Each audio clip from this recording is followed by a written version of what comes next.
I would like to invite our speakers to come up, and especially I would invite our very important student president, our president of the Native American Student Council, Kelsey, Lawson, to come up and give our opening words. And then I'll introduce myself and the speakers. Hi everyone, I'm Kelsey and I'm president of the Native American Student Council. So first and foremost, I just wanted to formally acknowledge that we are on Piscataway land, and I think it's important that we pay our respects to the Piscataway peoples and call attention to the need for a better relationship between Georgetown and the people whose land we're standing on right now. So the Georgetown Native American Student Council would like to thank the Institute of Americas, specifically Laura, for reaching out to us and allowing us to participate in this opportunity. We can see how our own goals and values align with those that are showcased here.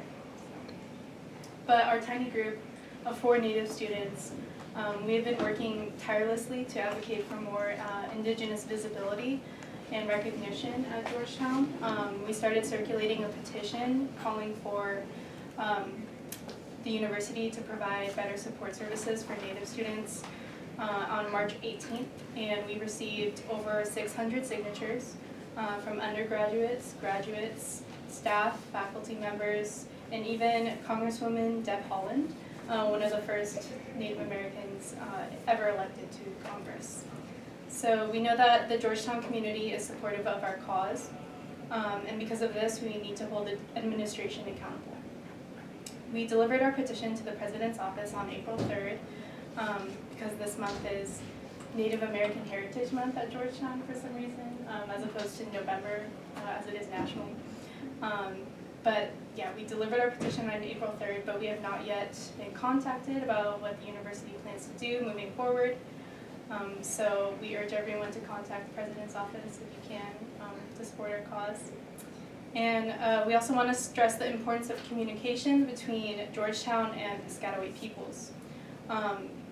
While a symbolic land acknowledgement is something that we think is necessary for the university to implement, and something we call for in our petition, we want to recognize that this alone is not enough. Georgetown University is currently proposing to raise 240 acres in the Nanjamoy Forest in Maryland for a solar project that would power half the school. And while green energy is a step in the right direction, there needs to be a recognition of the need for consent from affected Indigenous communities, because this forest is Piscataway land. And so without explicit tribal consultation, the university is committing a human rights violation. There are alternative sites that can be utilized for the solar project. Renewable energy can be done in a manner that benefits everyone. Again, the Native American Student Council would like to thank the Institute of the Americas for hosting this event and for giving us space to engage in important dialogue. We urge everyone in attendance to be aware of how they can engage in advocacy work as it affects Indigenous communities and their human rights on a local level, and be cognizant of what injustices might be occurring to the people whose ancestral lands we're standing on right now. So thank you.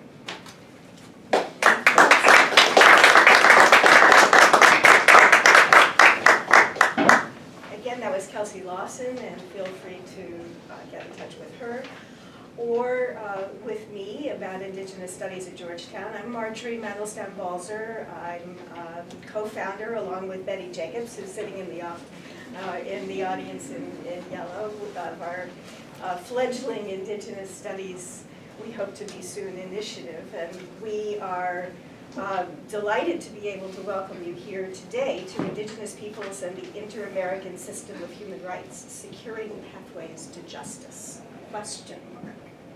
And indeed, in addition to welcoming our panelists, who I'm going to ask to come up to the front quite quickly, I want to welcome the audience and give a few credits and thanks. The Institute of the Americas is a French consortium of universities whose goal it is to promote interdisciplinary research in the Americas. And Laura Cahier is their representative here and is the organizer of this important event. So we want to thank Laura first and foremost. She's a PhD student from France who's been contributing quite a bit to the Georgetown community as well, a doctoral candidate, soon to be a doctor. I'd also like to thank partners in the event, Unrepresented Nations and Peoples Organization, and we have one of our speakers from there, the director, the Center for Latin American Studies at Georgetown, our Indigenous Studies Working Group, and I want to put a little plug in. We have a website, and you can go to it, indigeneity.georgetown.edu, for resources and context for this program and a number of others. And also the French University of Aix-Marseille and its International and Regional Law Research Center. We consider this a wonderful event, and it's an opportunity to begin to organize various conversations, especially starting today, on important issues in the moving target topic, Inter-American Indigenous peoples' justice. And one of the things that is most crucial here is that our speakers come from Indigenous organizations and from Inter-American human rights organizations. They're all insiders to various degrees and in various ways. Some are Indigenous and others are allies, but they're coming from different backgrounds and different perspectives, even within a kind of supportive concern about justice. We want especially to explore today issues of advocacy, strategy, resilience, and problems of the challenges that range from social and political to economic and everything else. Our speaker presentations are in the order on your program. I hope everyone has a program. You all have these gorgeous things with colored bios there in the back, and we can give them out. We're also going to have Laura read a short version of summary of the statement that is being passed around as well by José Otero, and I might add, it's quite dynamite, it's quite chilling, so it's important to read. After the presentation, we'll open up our multi-log to discussion and questions from the audience. So first, Juanita Cabrera López. Our first speaker is Executive Director at the International Mayan League. She will be speaking on Indigenous peoples' political and spiritual resistance against 526 years of violence, violations, and impunity.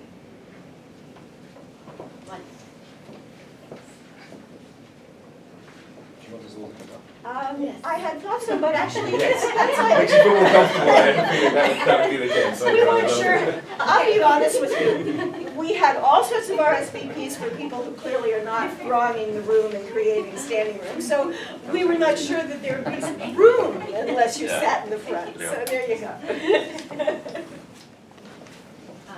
Good afternoon, and thank you so much for this invitation. And I also want to thank you for reminding us, and as we always have, we have a great relationship with the Piscataway Nation and the Tayac family as Indigenous peoples who have been displaced and living in their ancestral territory. So I always recognize their family and the lineage that has always been here.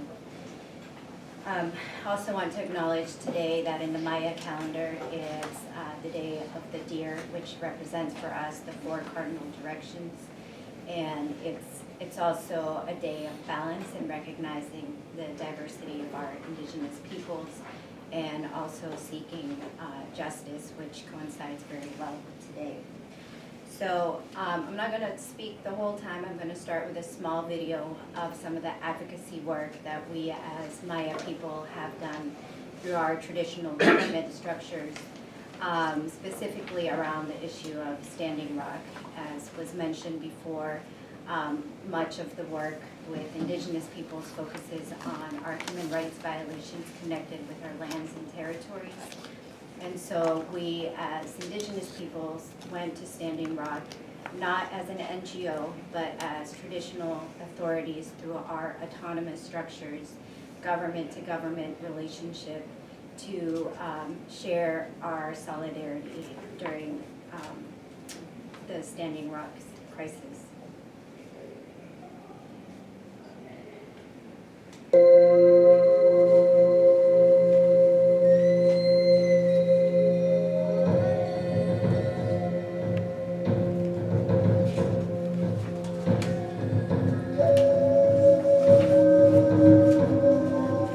We are here to give our solidarity to your struggle. I think it's the time now to go together, struggling, defending our Mother Earth.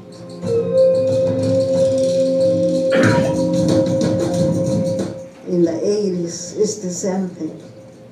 When the government started killing the Mayan people, struggling just for defending the Mother Earth, defending their territory.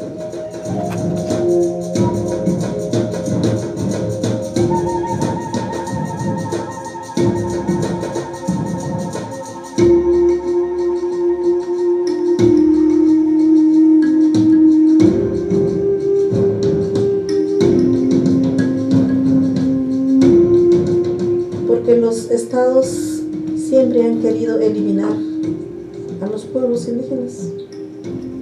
Nosotros somos un obstáculo para ellos, pero no tenemos la culpa de haber nacido en estos lugares que son nuestros, y por eso decimos somos milenarios en estos territorios.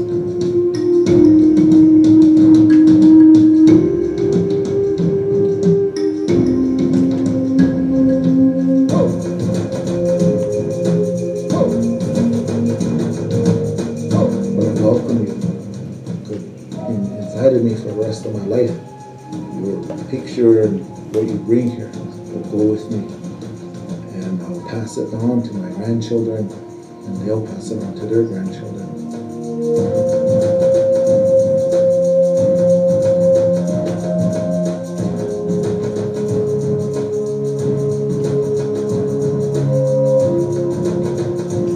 You are lighting a path for our people, and you have tremendous responsibility and gift in this moment for uniting so many people. And stay strong, be strong, and you have relatives all over the world here to stand with you. And even though it's for a brief moment, we will take it with us, and it will be, as you said, forever in our memory and in our heart.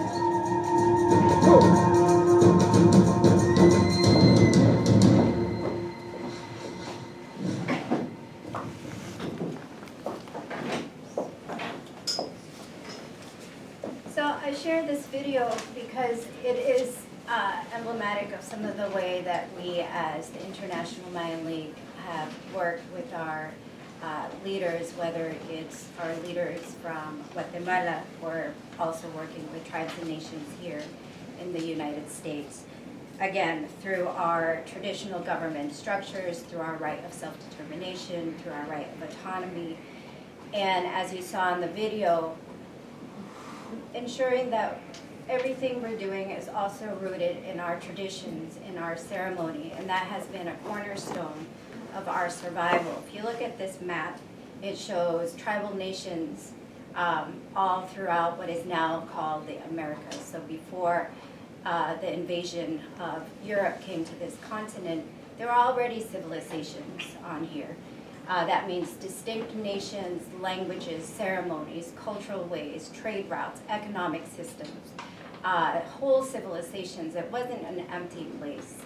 We look further south, we see Mexico, the diversity of our indigenous peoples, our relatives in the area that's now called Mexico. And then here, synopsis of Guatemala, where 22 distinct Maya nations, Xinca and Garifuna people. And that means that we don't speak dialects, we have our own distinct ceremonies, languages, because each group is a distinct nation. Like for instance, I'm Maya Mum, you can see my territory, it's the yellow piece on the map. I'm also here with my mom. I'd like to acknowledge my mom, but she's also a traditional authority from our people and an ancestral leader, and you already saw her in the video, so we're coming from the Mam region.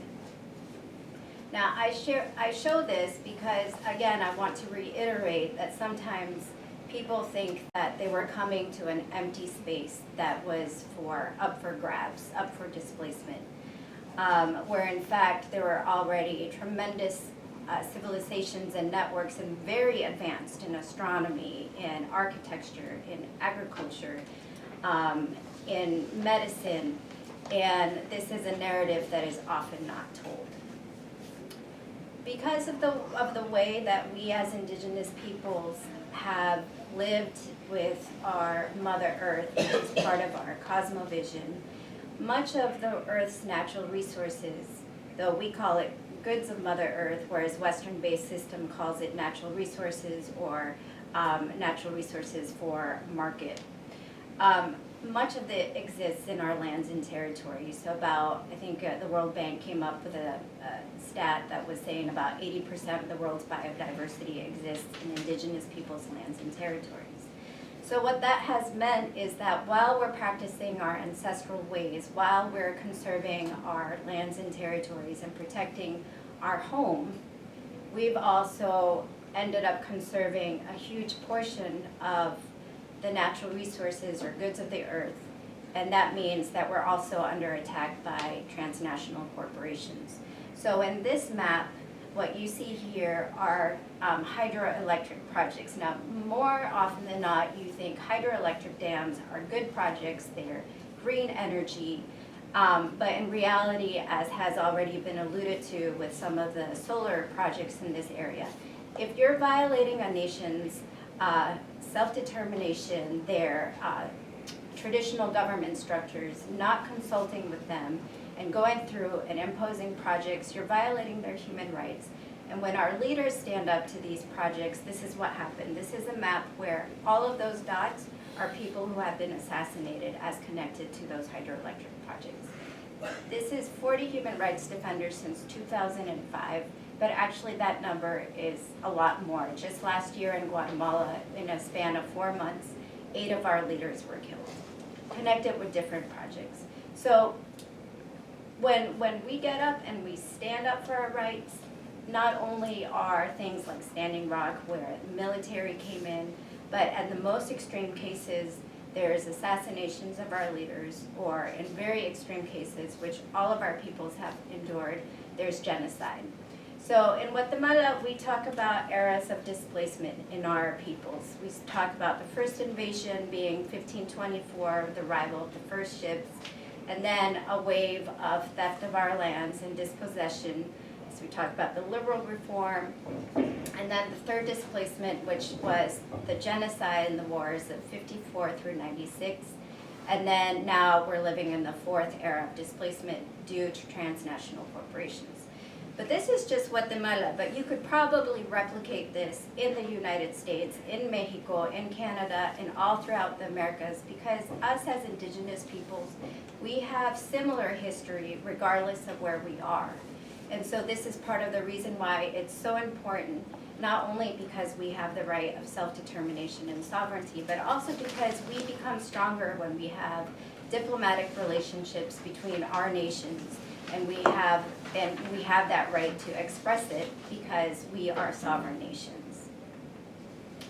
So I talked about the number of human rights that have occurred when our people speak out, when we defend our lands and territories rooted in conflicts over our lands, territories, natural sacred elements, persecution, criminalization, militarization, genocide, structural impunity. We have missing and murdered Indigenous women and girls, femicide, we have lack of access to economic opportunities, and again, those indicators go up when it comes to women and girls, and specifically Indigenous women and girls. So the core things that our people will stand up and literally lose their lives for: right of self-determination, collective rights, right to autonomy and self-government, and our rights to our lands and territories, which are all part of these core rights that we fight for.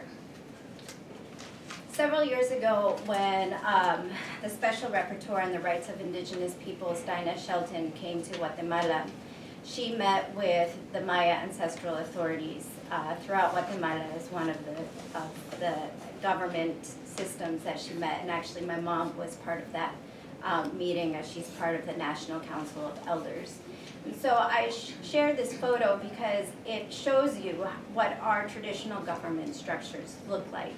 What they're holding is the symbol of authority from the communities where they have been chosen through a process directly from communities selecting their leadership in a structure that has roots in ancestral systems.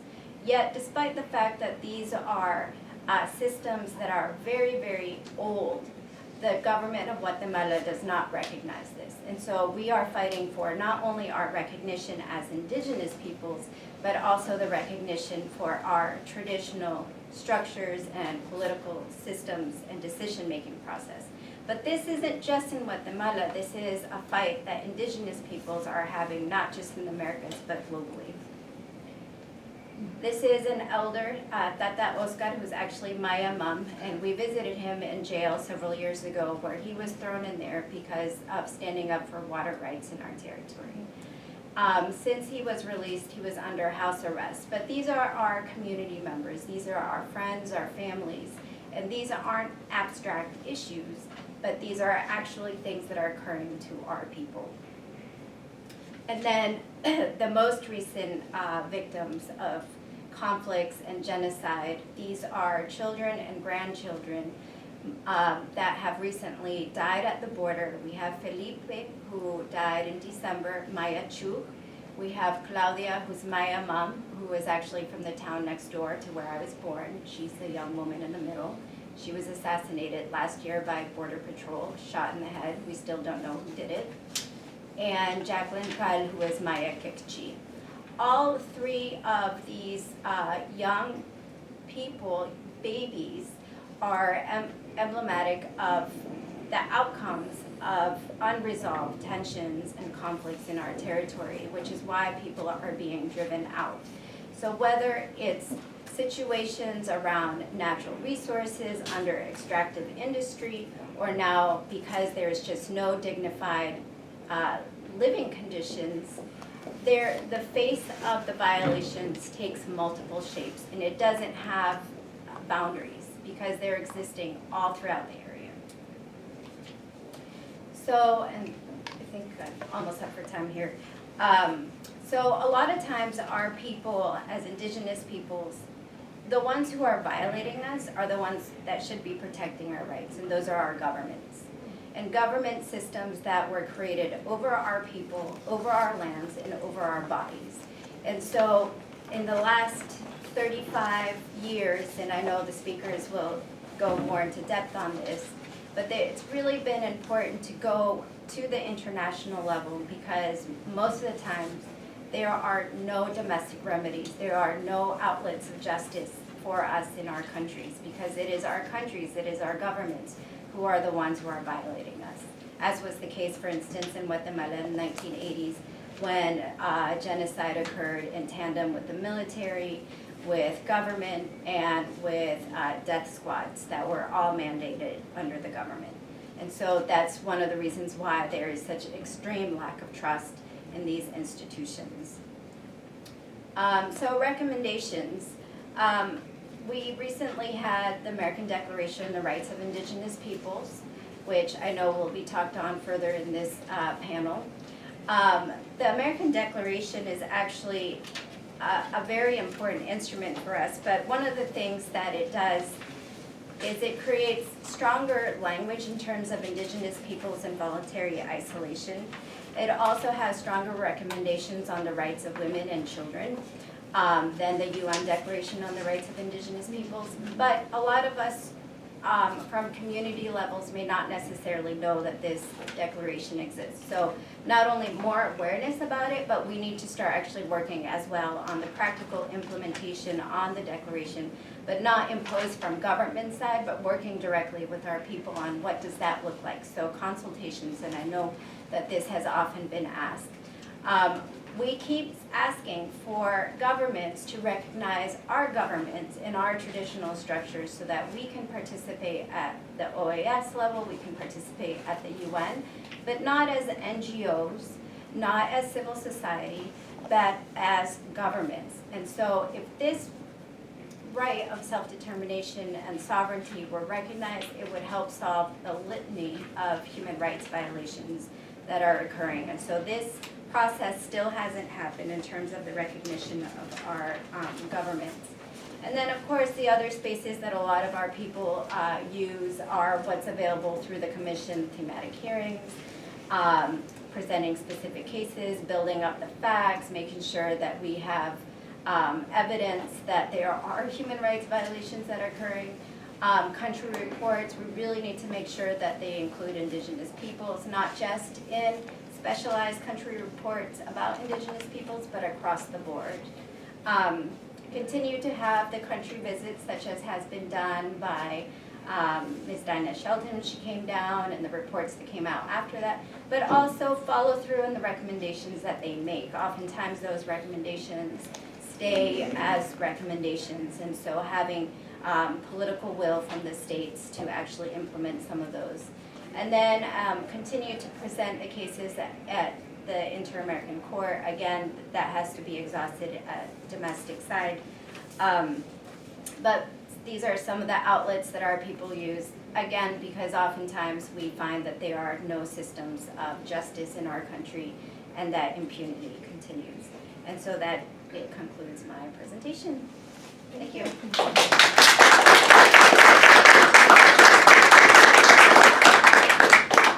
We will hold the questions for discussion after the panelists have spoken. But our next panelist is actually Laura, who's going to summarize the statement of José Vicente Otero.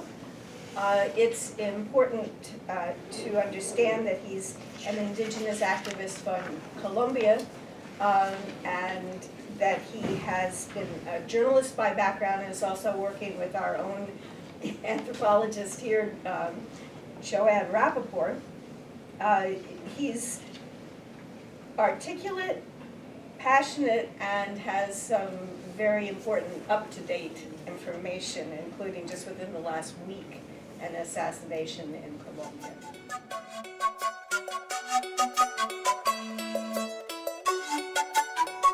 Quiero agradecer muy especial al Instituto de las Américas, a las diferentes instituciones y grupos de trabajo de Georgetown University y otras personas expertas en el tema indígena por traer al escenario este tema tan importante como son los retos legales y políticas actuales frente a los derechos de los pueblos indígenas de las Américas, para nosotros los pueblos indígenas de la Yayala. Yo voy a intervenir brevemente solamente para dejar en evidencia, dejar constancia de que en Colombia existe un despojo territorial y muerte para los pueblos indígenas que existimos desde tiempos milenarios en este territorio. En primera instancia, Colombia, como la mayoría de los países en las Américas, Colombia goza de lo que es el convenio 169 de la OIT, las recomendaciones de la OIT, y que posteriormente en la Constitución del 91, estas recomendaciones, este convenio prácticamente se convierte en una ley del Estado colombiano. Con ello, pues podríamos decir, si así se puede mencionar, de que nosotros gozamos del derecho a la autonomía y la autodeterminación, gozamos del derecho a los territorios, el derecho a unos derechos sociales y culturales, el derecho propio, el derecho a la participación, el derecho de los recursos naturales, al trabajo, a la salud, a la educación y a unos derechos políticos. Asimismo, podemos decir que Colombia goza de la Convención Americana de los Derechos Humanos y la Declaración de las Naciones Unidas sobre los derechos de los pueblos indígenas. Pero si revisamos en la práctica, en el territorio, realmente esto no es cierto. Esto es una gran mentira.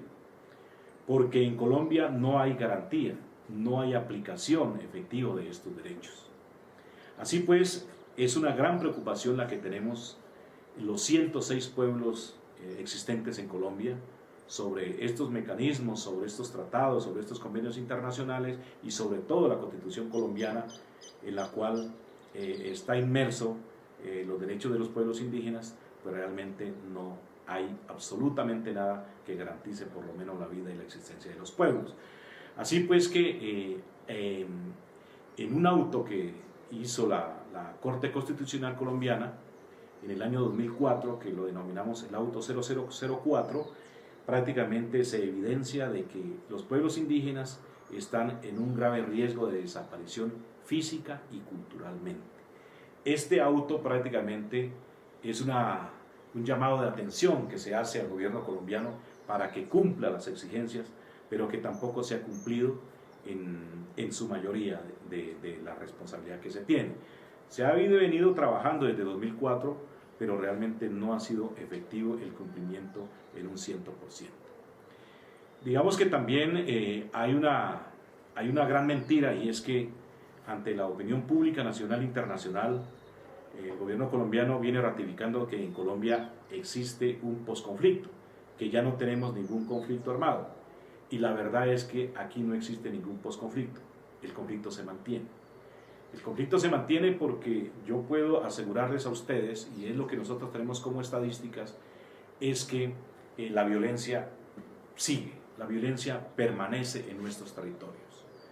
No podemos desconocer que hay una gran relevancia de violación permanente, especialmente a los derechos indígenas relacionados con el derecho a la consulta, el derecho al consentimiento previo, libre e informado, al tema de tierras, territorios y recursos naturales. Recordemos que los pueblos indígenas no solamente estamos pensando en cuidar la tierra solamente para los pueblos indígenas, sino que es un compromiso con la humanidad. Y nosotros también podemos preguntarle a la humanidad cuál es lo recíproco, o sea, si nosotros ayudamos a mantener los ecosistemas, a mantener la biodiversidad, a mantener el agua, a mantener la flora, a mantener la fauna, pues cuál es el compromiso también que existe de la otra parte, porque por lo menos desde el Estado colombiano eso es imposible. Digamos que el gobierno colombiano no respeta ni garantiza los derechos humanos, por el contrario, ha puesto los territorios ancestrales en una compra y venta, en un marketing de mercado frente a las empresas multinacionales. Existe aquí muchas licencias, muchas concesiones mineras sobre todo, de capital nacional e internacional, en el cual no se ha consultado con los pueblos indígenas y que lo que ha traído es pobreza, lo que ha traído es muerte, lo que ha traído es desplazamientos y ha traído de una manera selectiva la persecución de los líderes y organizaciones indígenas que defendemos estos territorios. Estas licencias y concesiones mineras de exploración y explotación, pues ha aumentado el paramilitarismo. Se ha incrementado las leyes de despojo, o sea, como el Congreso de la República cada día saca normas, leyes que van en detrimento de la existencia de los pueblos, el desconocimiento a la ley originaria, a la autonomía, al territorio, a todas esas normatividades que tenemos como territorios y pueblos que manejamos una ley de origen. Entonces todo eso es una afectación de manera permanente. También hay una disputa territorial entre grupos armados, entre grupos de narcotraficantes, de diferentes sectores, de diferentes índoles, que están prácticamente disputándose este territorio que el gobierno no ha querido blindar a través del reconocimiento y aplicación efectiva de los derechos. Sobre todo hay una persecución ideológica también. Son muchos los líderes que han asesinado, que han señalado y que siguen en una persecución constante por pertenecer y defender estos territorios. También hay unas muertes selectivas, masacres, ¿no?, que aumenta cada día las estadísticas y nos hace de que seamos el único país en América Latina que tengamos el alto índice de desplazamientos, muertes y persecuciones como movimientos originarios. Así pues, nosotros ya lo habíamos advertido hace algunos años, en 1994, habíamos dicho que el Tratado de Libre Comercio entre el gobierno de Colombia y los Estados Unidos era algo que era dañino, que era nocivo, y sobre todo cuando no hubo ninguna consulta con los pueblos indígenas sobre nuestra soberanía.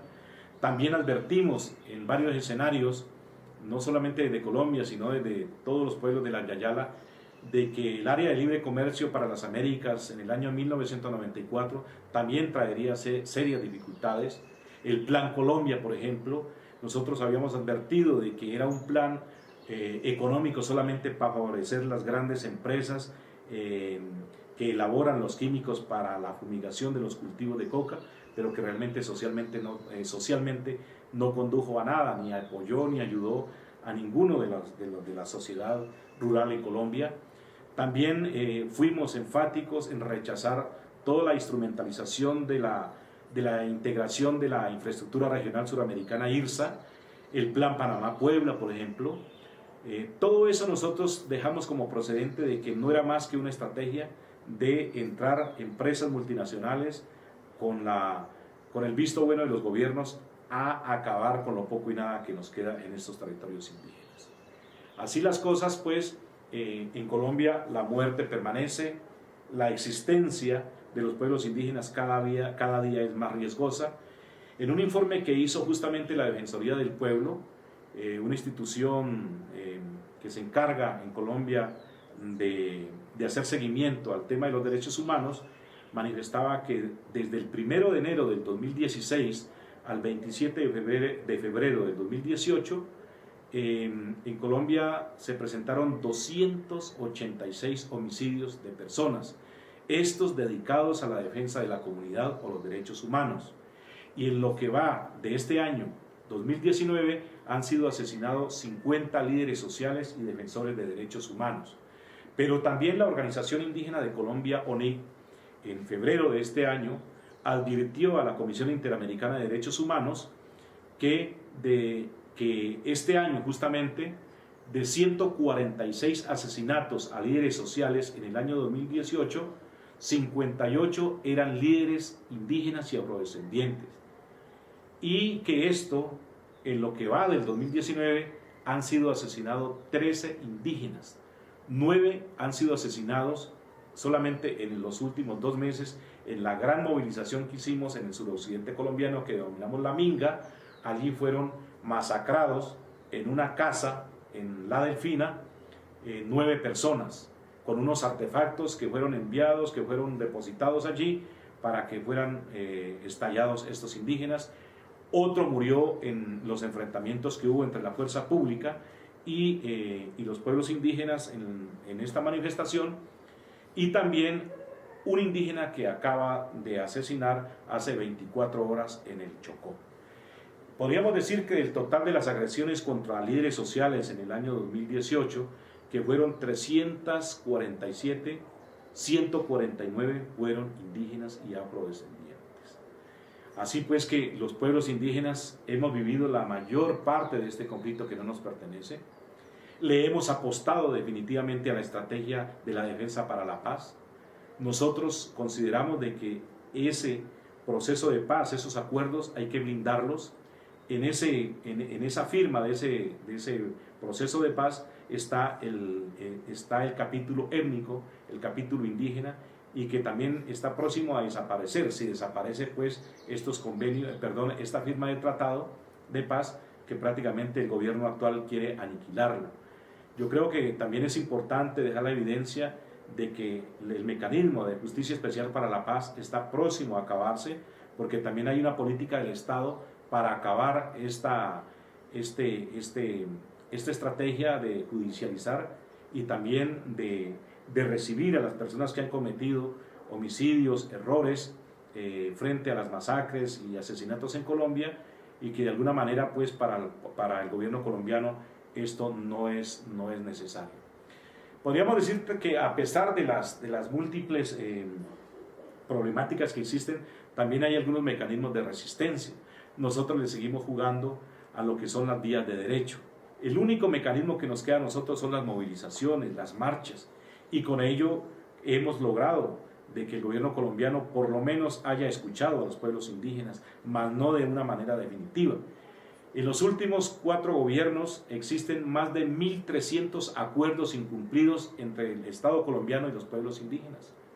También existe una política del gobierno que tiene que ver con todo este plan de desarrollo donde los pueblos indígenas no tienen participación equitativa ni son incluidos dentro de las políticas públicas del gobierno.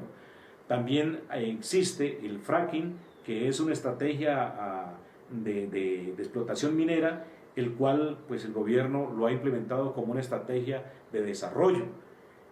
También nos preocupa mucho lo que es la muerte de líderes sociales, y todo esto lo hemos recogido como unas incidencias no solamente del movimiento indígena, sino también del campesinado, de los afrodescendientes y otros sectores sociales, para que realmente pues, se puedan cumplir estos mecanismos y que dejemos por lo menos a un lado las muertes de tantos comuneros, de tantas comuneras, porque realmente es muy triste ver cómo este país se desangra por falta de tener una coherencia en el respeto a la vida y a los derechos de los pueblos indígenas y de todos los colombianos.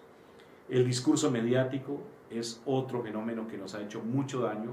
Los medios de comunicación han tomado partido frente al gobierno, y los pueblos indígenas no somos más en el discurso mediático que personas que estamos involucrados con el terrorismo, que somos un peligro para el Estado, pero nunca se nos reconoce de que hay una deuda milenaria, de que hay una deuda de Estado de los gobiernos y la sociedad colombiana con los pueblos indígenas de Colombia. Las muertes son permanentes a periodistas. También quiero dejar sobre la mesa de que han asesinado a 4 periodistas indígenas. Hay conmigo varios periodistas indígenas amenazados, algunos con medidas cautelares por la Comisión Interamericana de Derechos Humanos. Así pues que Colombia infortunadamente necesita de que espacios como este, más allá de la reflexión, se hagan recomendaciones para que se pueda cumplir y que realmente podamos gozar de esos derechos tan importantes, tan especiales que nos han otorgado el Convenio 169, las Naciones Unidas, la OEA y la misma Constitución colombiana.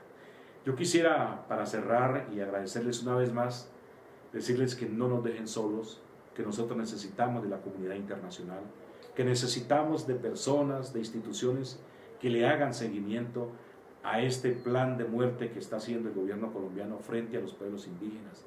Somos 106 pueblos únicamente que estamos haciendo resistencia y pervivencia para mantenernos en el espacio y tiempo, para seguir manteniendo la vida a cualquier costo, pero sobre todo también defendiendo la vida de todos ustedes. Muchas gracias.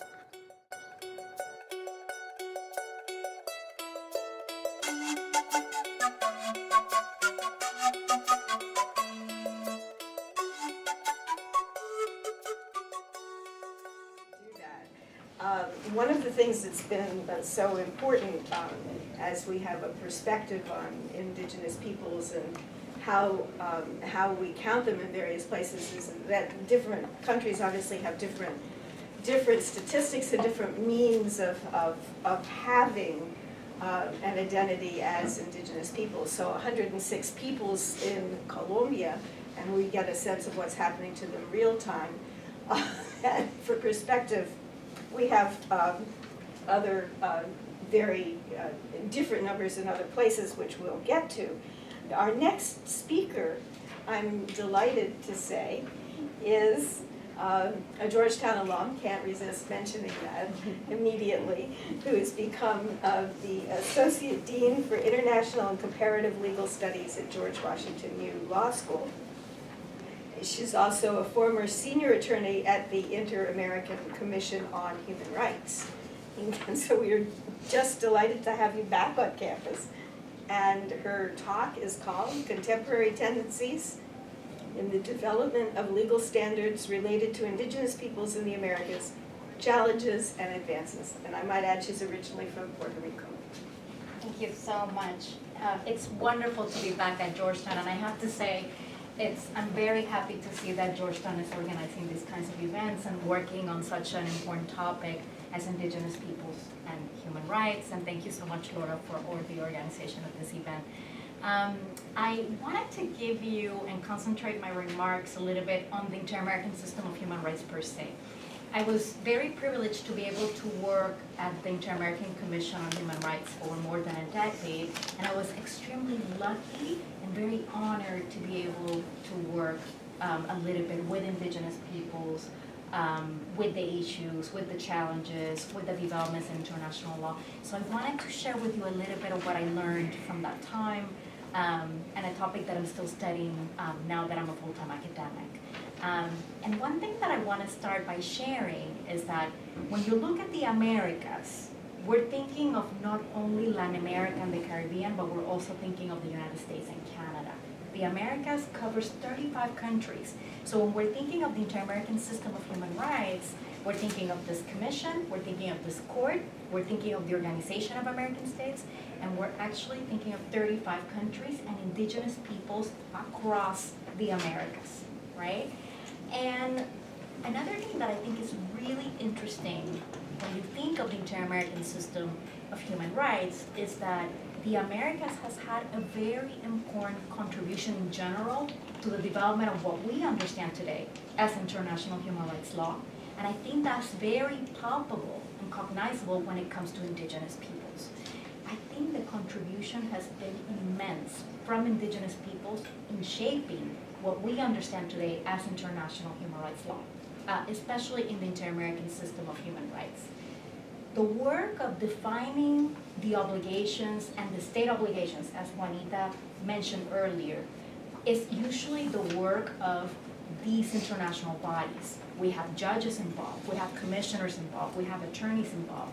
But at the end of the day, the mobilization, the presence of indigenous peoples before the Inter-American System of Human Rights has really produced the standards that I'm about to discuss with you today.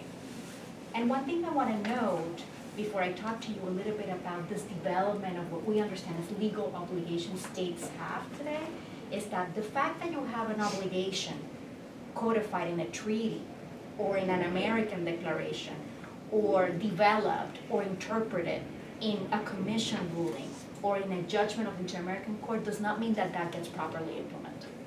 We have massive and severe and profound enforcement problems in the Americas when it comes to international human rights commitments from states. And I have to say, indigenous peoples is one of the most alarming areas throughout the Americas when it comes to enforcement.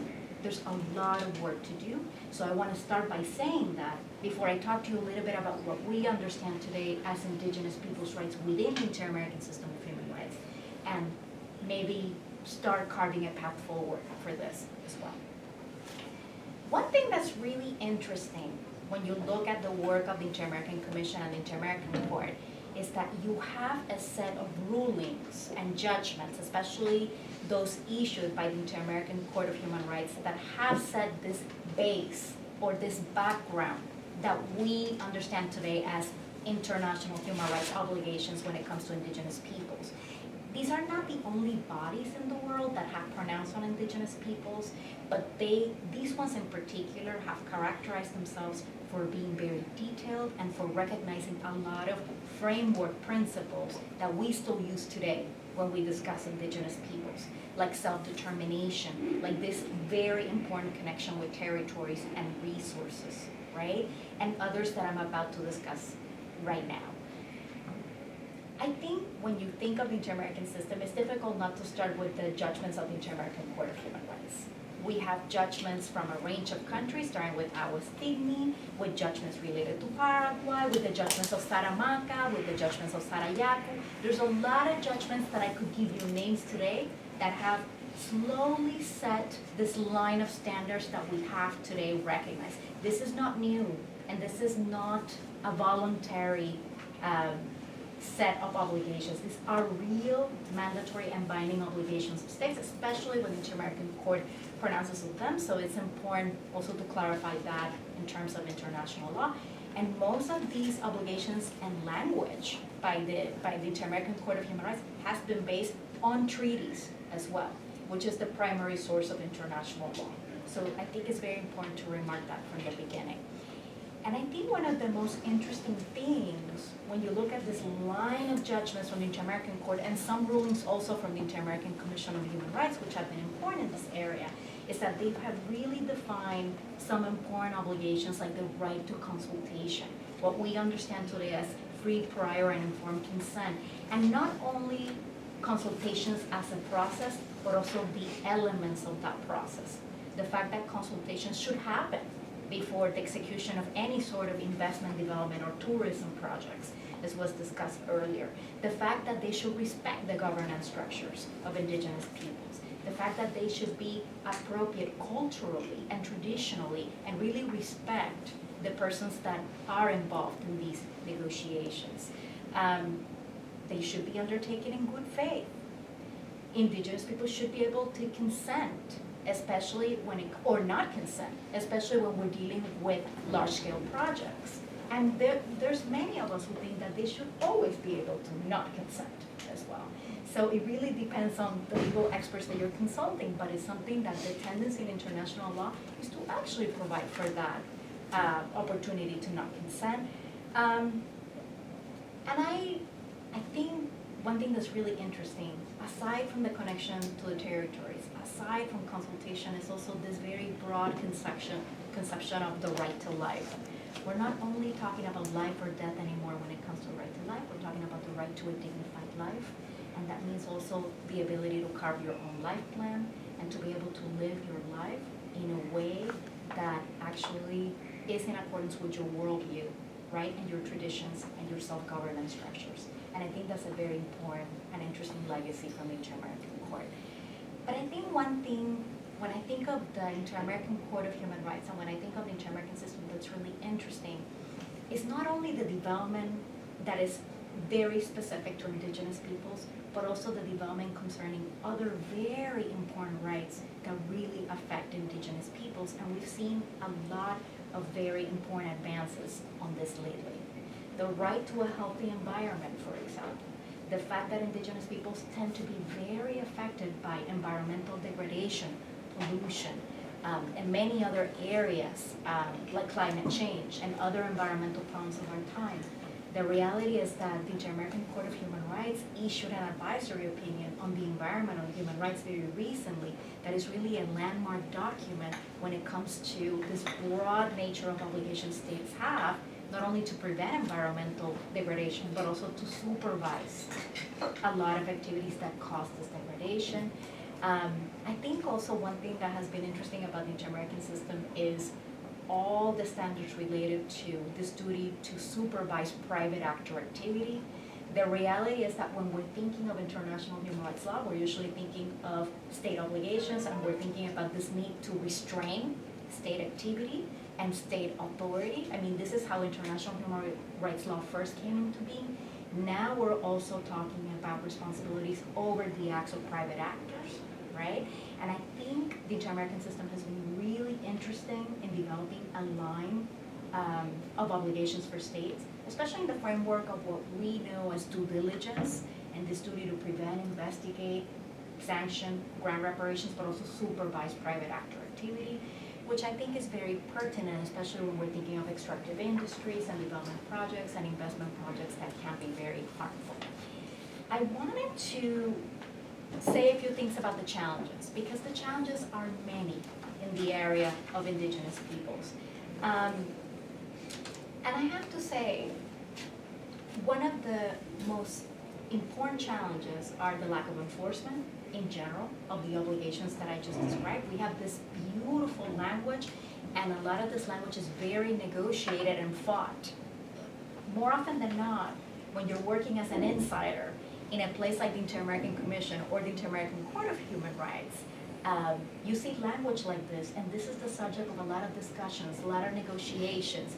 Sometimes it's a fight to get this language in, and this is kind of a win for the region, but this is language that's not been properly implemented. So we have a long way to go. And I think probably one of the most concerning challenges that I saw when I was at the Inter-American Commission is the dire situation of human rights defenders. I think you will probably hear this from every speaker. The reality is that we see killings on a daily basis of indigenous peoples who are engaging in human rights defense, especially those engaging in defense related to the environment and their territories. Just this year, the Inter-American Commission has already issued a number of press releases highlighting the death of human rights defenders in Costa Rica and Honduras as well. And this doesn't even include the Colombia human rights defenders that were just mentioned and the ones that Juanita mentioned. I mean, that's how dire the situation is. When I was at the Inter-American Commission, it was one of the issues of most concern that we had when we were monitoring the situation of human rights in the region and the situation of indigenous peoples. And I think also one issue that's really interesting that the Inter-American system has started to look at is, for example, the situation of indigenous women, the situation of indigenous older persons, the situation of indigenous children, the combination of intersectionality issues with indigenous peoples in general is a very interesting development to watch. There's a big issue with political will. And you learn that as an insider, and I think especially indigenous peoples that work before the Inter-American system of human rights see this on a daily basis. One thing that I saw that was really interesting when I was an insider is I was able to attend some of the sessions of state negotiations related to the American Declaration on Indigenous Peoples. And one thing that really struck me was the fact that you had all these states representing the Americas, and they were trying to negotiate language or negotiate it down from the United Nations Declaration of Indigenous Peoples, a document that is really the product of consensus globally, a document that had incredible amounts of participation from indigenous peoples globally. For me, that was very, very concerning to watch. The amount of negotiations that language included. It does include some good language, and it's important to use the American Declaration, but it could have been a broader document in many of the obligations. But it was a process where you saw a lot of issues of political will, and it's not a coincidence that it took 26 years to approve the American Declaration. Other instruments have taken much less time to adopt by the Inter-American system, so it also gives you an idea of where these issues are in the state conscious and the Americans yet. I think the issue of real and effective participation of indigenous peoples is a huge one. What Juanita said is very, very important. I remember going to all these hearings for 13 years at the Inter-American System of Human Rights on so many issues. And like you said, I would love to see indigenous peoples being able to sit as the government in these hearings. There's participation, but there's participation in some ways. It's not as effective as mandated by the state obligations, or at least a set of state obligations that we have accepted in this issue right now. And I think real and effective participation is really important, not only for issues directly connected with indigenous peoples, but for issues of our time, like climate change, like violence, like human rights protection in general. And I really hope to see more of that. I really encourage you all to study the work of the Inter-American system. It's always good to connect it with what's happening universally, even though that really is broader in scope than what we're discussing today. But I think it's really interesting what's happening in terms of the theory, but I do think it's important to focus on the practice as well, and we do have many challenges when it comes to practice. Thank you so much for inviting me. It's wonderful to be here with you today. Thank you. And everybody's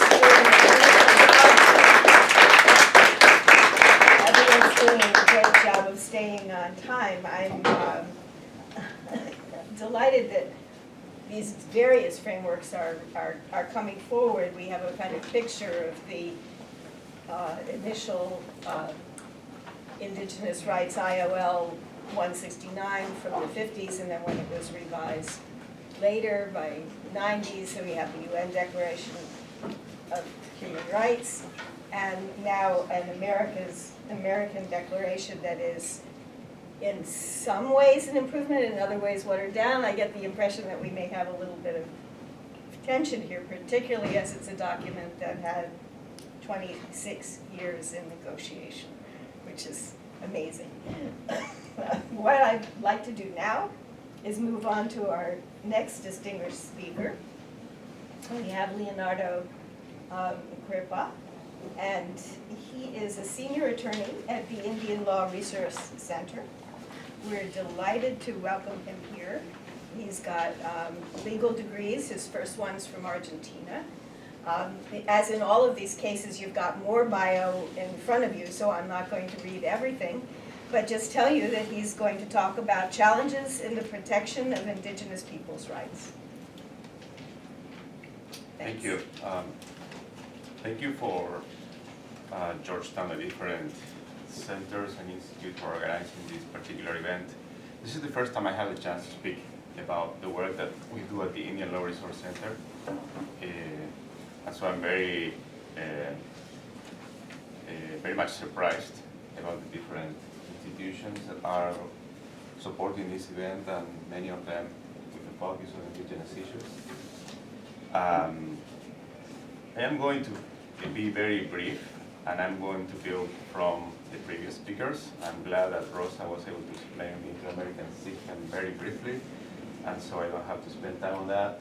And I think the reports and the picture that was drawn by Juanita's presentation and José are very self-explanatory of the struggles that indigenous peoples and leaders are facing throughout the Americas. I made several notes about several cases, and then I decided to only talk about a few of them. But I'm going to try to provide you an overview of where I see challenges in the protection of the human rights of indigenous peoples, focusing only in everything related to collective rights, such as self-determination, self-government, full collective ownership of land and natural resources. I will also talk a little bit about the law of responsibility, something that Rosa was talking about too. And then I think I would like to say something very briefly about the American Declaration on the Rights of Indigenous Peoples, something that has been mentioned by the previous speakers. As you may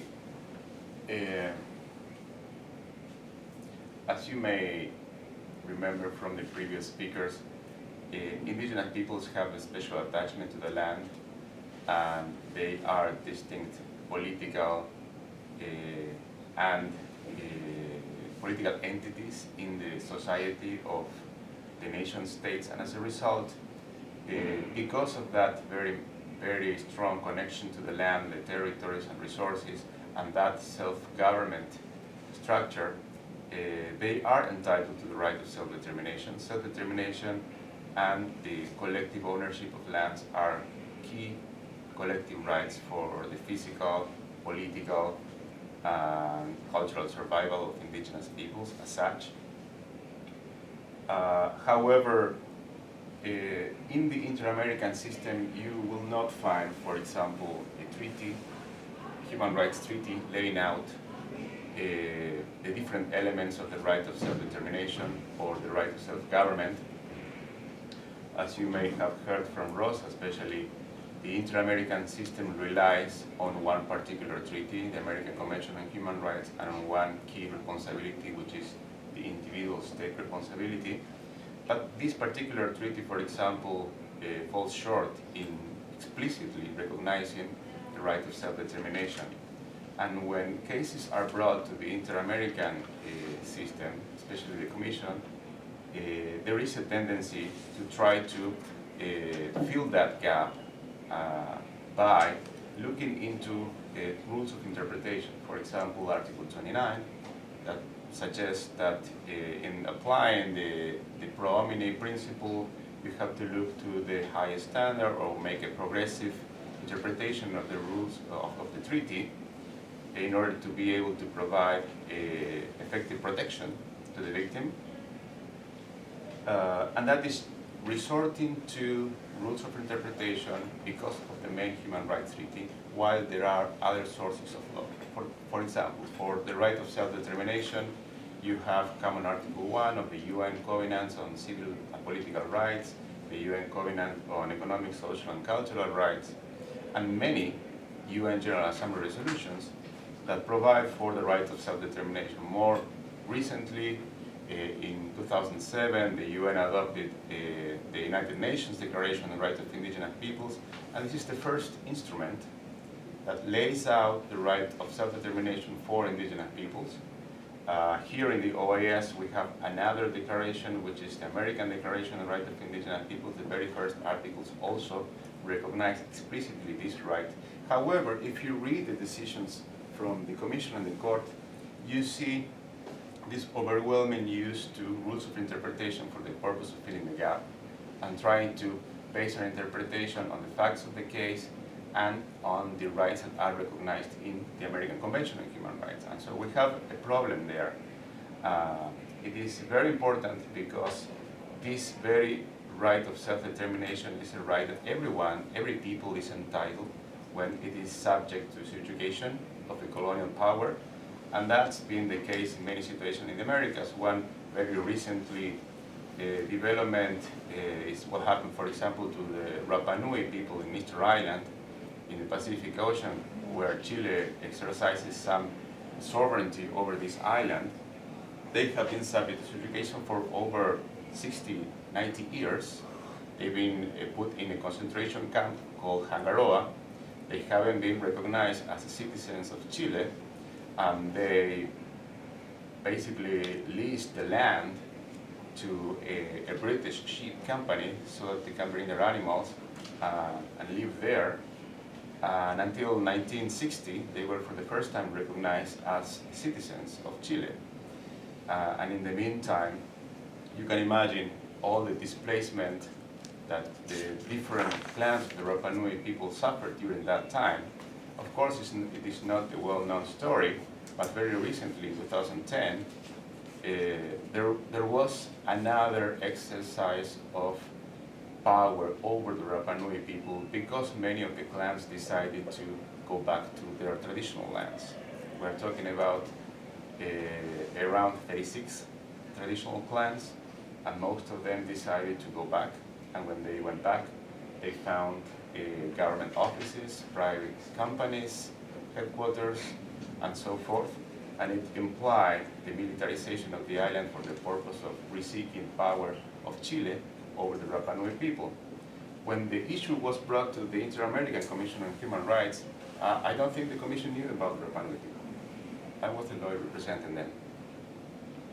And it took several months to be able to get a decision from the Commission to protect the people of Rapa Nui. And when the decision was made, already one of the very first evictions took place. And as a result, you can see photos in the internet of people who lost their eyes, women who have been shot, kids that have been detained, several criminal cases built upon by the government against the spokespersons of each of the clans. And so sometimes there are issues that are so controversial in a country that requires a very an approach to the issue that has to be different from the previous ones, especially when international law has evolved so much and when the countries at stake have provided consent to the new international law recognizing the rights of indigenous peoples. I have more to say about other cases, but something that I also wanted to mention is about the law of responsibility. International human rights law, as you may know, emerged in the 1940s as a way for the international community to solve the problems that are a consequence of many world wars. And as a result, not only human rights law emerged, but also, especially here in Washington, the idea of rebuilding the economy of the countries that were involved in the world wars. And so you have the 1948 declarations of human rights from the United Nations, from the OAS. At the same time, here in Washington, you have the Washington Consensus. Especially the US government, with many developed nations, decided to create international financial institutions for the purpose of rebuilding the economy of the states. And as a result, everything has been developed for the purpose of protecting the right of those who are subject to the jurisdiction of one particular state, and so the responsibility is attributed only to that particular state. You have heard from the previous speakers, especially from Juanita and José, that there are, for example, corporate abuses in Guatemala and Colombia because of their interest in indigenous people's natural resources or lands. You have also heard about massacres being perpetrated by governments. And I can give you a couple of examples where both actions are related to, for example, a project funded by an international financial institutions. And because of the law responsibility today, we as attorneys have only the chance to resort to the inter-American human rights system or to the UN human rights system for the purpose of seeking the responsibility of one particular state. In the case of Guatemala, for example, there is a hydroelectric project called Jigsaw that in the 80s was funded both by the World Bank and the Inter-American Development Bank, and resulted in the massacres of many Achi communities. And that happened during the internal armed conflict that Juanita was referring to. When the issue was brought to the Inter-American Commission and then the court, we were only, or the attorneys who were handling that case, were able to seek the responsibility of Guatemala when all the funding was coming for an intergovernmental organizations. And why I'm mentioning this? Because there is a gap in international law, especially in the field of human rights. Nowadays, you can only seek the responsibility of one individual state. In most cases, it's the weakest state. It's easy to win a case against a particular state because of human rights violation against indigenous peoples. But you are not, because of the rules of responsibility, in a position to sue either the corporation or the intergovernmental organization. In this particular examples that I was mentioning, for example, the World Bank or the Inter-American Development Bank. And you can read the Rio Negro decision from the Inter-American Court about the massacre of one community. The context is the Jigsaw project funded by this international financial institution. That is a big challenge for the protection of indigenous peoples, and it is a big challenge for the development of law in general. At the United Nations level, the International Law Commission, which is a body of independent experts tasked with putting in a draft treaty the rules or codifying the rules of customary international law, has developed what is called the draft articles of the responsibility of intergovernmental organizations, precisely to fill this gap in the law. Of course, there was no consensus in the General Assembly, and as a result, it was not adopted. And nowadays, we continue to have this human rights system relying on the responsibility of one particular state. At the United Nations level too, back in the 90s, in the late 80s, there was this attempt to create a treaty that will address directly the responsibility of private sector actors, especially corporations. There was no consensus. As you may know, the General Assembly, and during that time, the Human Rights Commission operate on the basis of consensus of states. There was no consensus to go forward with that idea. About 10 or 15 years later, the United Nations General Assembly, especially the General Secretariat, appointed Professor Raggi, a professor from Harvard, to develop a soft law about the issue of business and human rights. And as you may know, the United Nations adopted the guiding principles on business and human rights, which only provides for actions that can take states to address abuses perpetrated by corporations, but it does not extend the responsibility under international law to the corporations. Nowadays, in the last 3 years, the United Nations is also resorting to another initiative, which is being led by the mission of Ecuador to the UN, which is the Intergovernmental Working Group on Business and Human Rights, which is tasked to developing a treaty precisely on the issue of business and human rights. Again, no consensus toward extending the responsibility beyond states, but still a more serious effort to develop the law in a binding way in a treaty. There is a zero draft that was made available last year. Comments are being received by whoever is interested in participating in this treaty-making process. While we see these developments at the United Nations, we don't see something similar at the OAS. We only rely on the Commission and the Court adjudicating over very particular cases, state responsibility, but there is no leadership from any OAS member states to go for a process that will address these gaps in international law.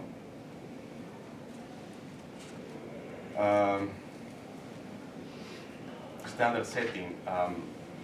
Something that has been mentioned here, and I think I'm going to close with this, is the fact that developing international legal standards on the right of indigenous peoples is very challenging, because it implies a very complex lawmaking process and educational process where you will find most of the time, because of the pressure that has been put in international organizations, grassroots leaders, human rights attorneys,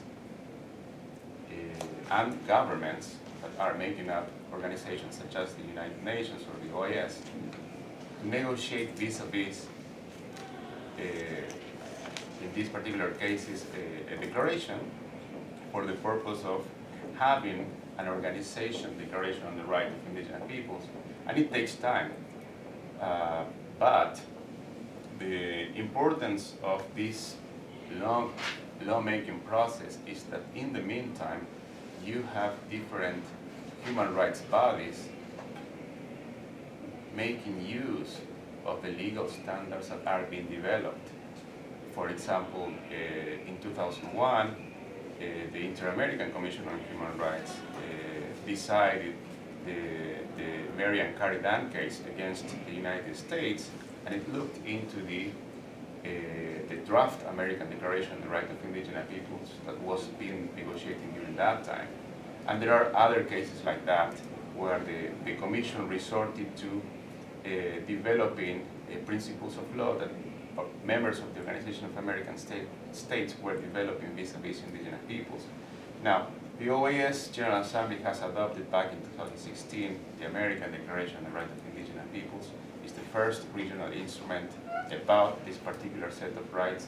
It recognizes collective rights, also individual rights, and as Juanita mentioned, there are some regional particularities of indigenous peoples that have been particularly addressed that you will not find in the United Nations Declaration on the Right of Indigenous Peoples, such as, for example, indigenous peoples living in voluntary isolation. There is a very important provision about indigenous family, the fact that adoptions cannot be made without prioritizing the fact that an indigenous kid belongs to an indigenous family, and as a result there are cultural differences that have to be addressed. The Convention on the Rights of the Child has no provision about it, and that's a UN instrument. There is a provision about protecting indigenous peoples during internal armed conflict because of the situation in Colombia. There is a recognition of the contribution of indigenous peoples to peace in countries. That is, for example, the Indigenous Guard in Colombia. This is an indigenous people's self-developed security structure for the purpose of protecting the communities during the internal armed conflict. The authority of that security guard or force is being recognized in the American Declaration, and I can go on for the entire day. Look at that declaration. A year later, we had a very strong discussion with the OAS member states for the purpose of starting to discuss a way to make these rights be realized by the organization and by its member states. And as a result, with the leadership of the mission of Mexico to the OAS, we were able to develop a plan of action. That plan of action sets different measures that both the OAS as an organization, and member states have to take for the purpose of realizing the rights that are recognized in that declaration. And I want to mention that there are two challenges there that are going to change the way the OAS deals with indigenous peoples. I think we should probably wind up, though. Okay, just So two those minutes. two challenges, Yeah. and we'll pass it on. Yeah, one is a monitoring body. That is an organ within the OAS structure that will be tasked with supervising compliance with the American Declaration on the Rights of Indigenous Peoples. There are other declarations that have monitoring bodies too, so the question of whether or not this is not the treaty and it's not binding is silly, it's a silly question right now. The second one is the participation in OAS activities by indigenous governments. Right now, the rules of participation in OAS activities is focused on indigenous peoples as civil society organizations. But as you have heard from the previous speakers, there is quite a difference between these entities. And as a result, these two topics are part of the plan of action and have to be discussed by the OAS. That's a perfect theme that has been coming up several times, so a good way to end. Thank you. Our next speaker is going to be able to broaden this into further international context. Ralph Bunch comes to us from a very distinguished organization. He is General Secretary of the Unrepresented Nations and Peoples Organization. I can't think of a better person to have on this panel and to have us wind out the panel. And he's speaking on reflections on the experience of unrepresented nations and peoples organization. So from your base in the wider scenario, you've had enormous experience as a lawyer and as an advisor to governments, businesses, grassroots movements. So welcome. Thank you. Thank you. Thank you very much for having me and for Laura for pointing this out and having me come. It's fortuitous that I'm here because I'm here for a week with a community of Hmong people from Laos. And I'm going around the US Congress and other institutions to try and raise awareness of attacks that are happening against a small community living in a special zone set aside for them in a very remote area of Laos that is currently a very useful place for mining. Lots of gold that's there. And their territory is being encroached on, this special zone is being encroached on increasingly, and they're being attacked in order to clear them from the land for mining purposes. So I'm running around with lots of horrible pictures of women and children and others who've been murdered, who've been injured by the Laotian military, with the support of either or both the Vietnamese and the Chinese military forces. Now, I raise it because I'm always very boring when I come to these meetings, and I'm always the guy who says, what you're experiencing here is being experienced everywhere else. It's the role of the organization, it's what we're there for, and it's just something that is consistently true. I mean, you can hear from the story that I talked about just now, reflections and echoes of what we just heard about elsewhere. You see it across the world and across the membership of our organization. You see it also in things like you're reading a lot about in the press these days, the forced assimilation of the people in Xinjiang, the Uyghur people, and the Tibetan people in China. And there's echoes of that in the language that you hear from President Bolsonaro in Brazil. Real frightening echoes. So I want to just talk a little bit about the sort of similarities and I guess a little bit the differences and reflect on what we're seeing elsewhere, specifically as it relates to the inter-American system. But I just say that just to highlight also it's not just about the system that I'm talking about, but it's about the people. The situation that's happening around the world is very, very, very similar. And it's similar also to people who fall outside of the definition of indigenous people. So we at the Unrepresented Nations and Peoples Organization, we're here for people who are unrepresented in some ways. I think one of the best ways of explaining the organization is the saying that they like very much in Brussels, which is, if you're not at the table, you're on the menu. And it's true of peoples everywhere, whether they're indigenous, minorities or not. It's true of one of our members, which is the people of the District of Columbia. The government of the District of Columbia is a member of my organization. If you are a member of the District of Columbia, you do not have a seat at that federal table. And you see it everywhere. So I wanted to just raise that point and just to say that there are reflections around the peoples too that you can talk about, there are similarities everywhere about those things. But specifically I want to talk about the similarities, about what's happening and the lessons that you can learn with the Inter-American system and other systems. And I want to say something positive at the beginning, because too often in the international human rights community, we're very good at raising the criticisms and not very good at celebrating the successes. And that is, I would say, that with the Inter-American system, you have something here that is quite phenomenal. It's quite progressive and amazing in a comparative context.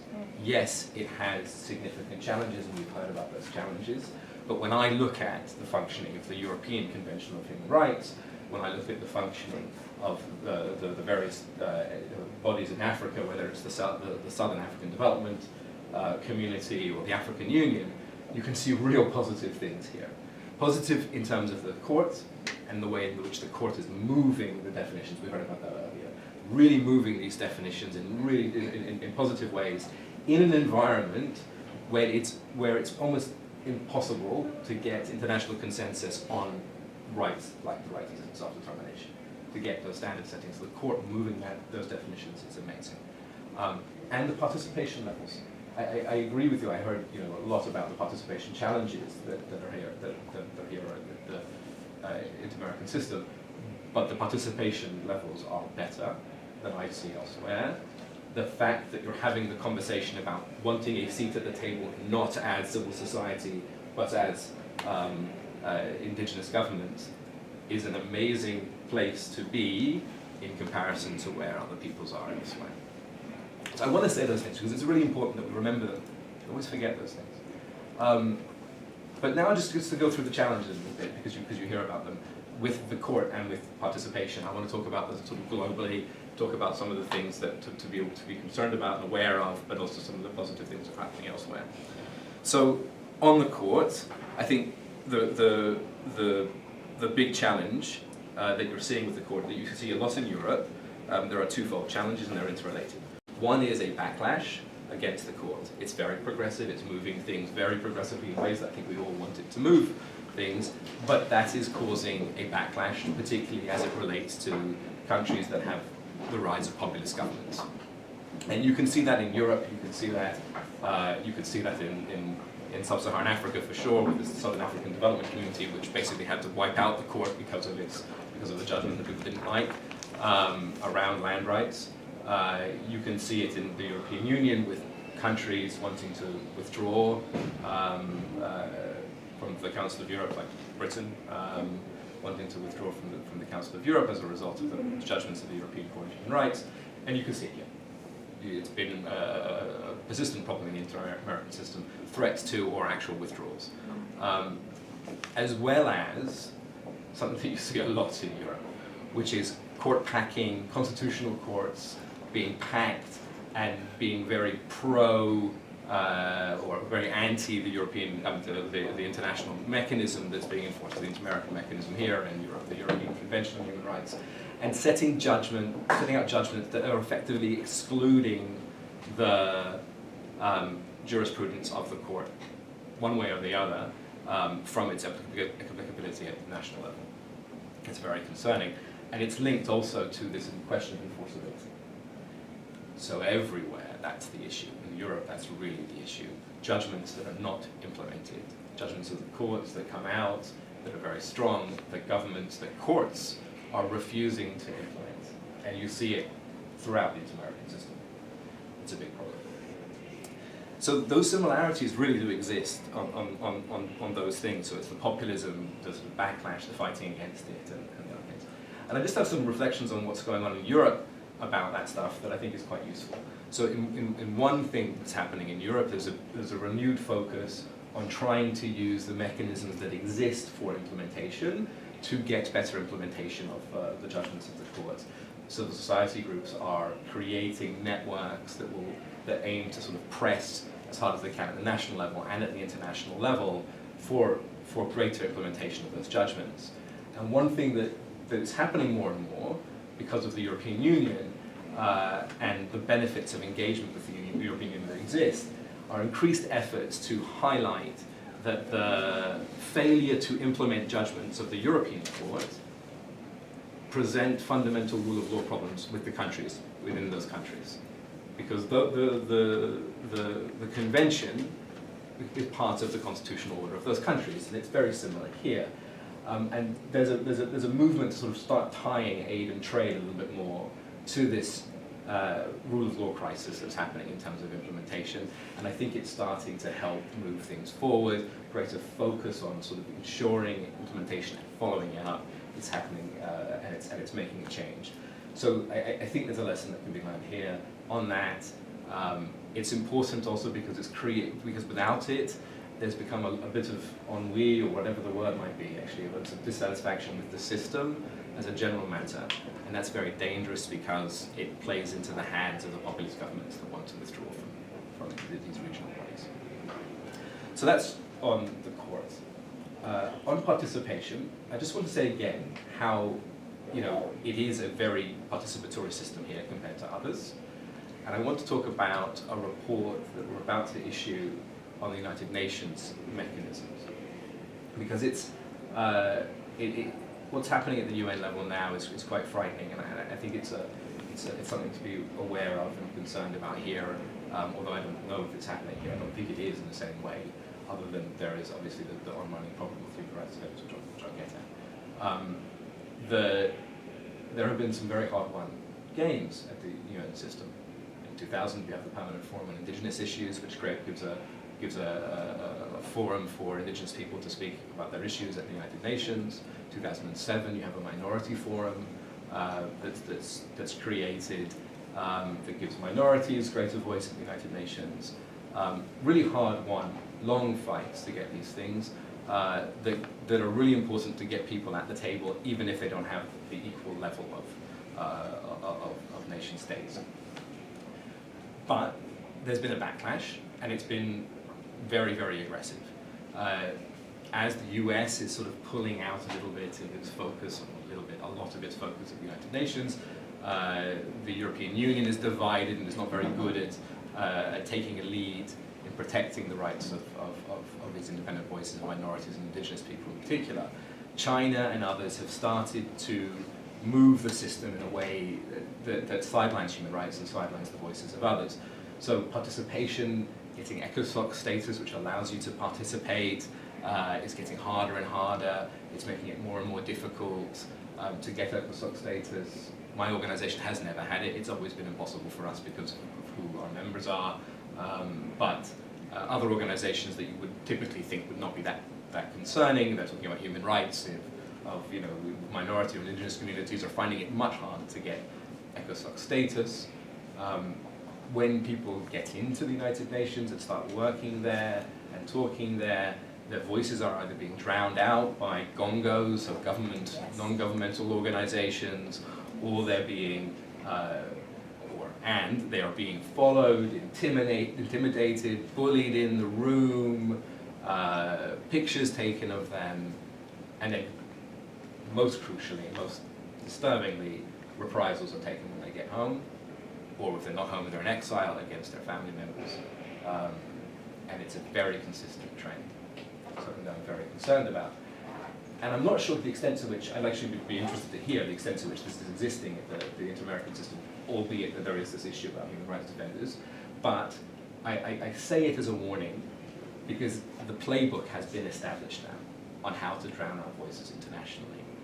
These regional institutions are incredibly important.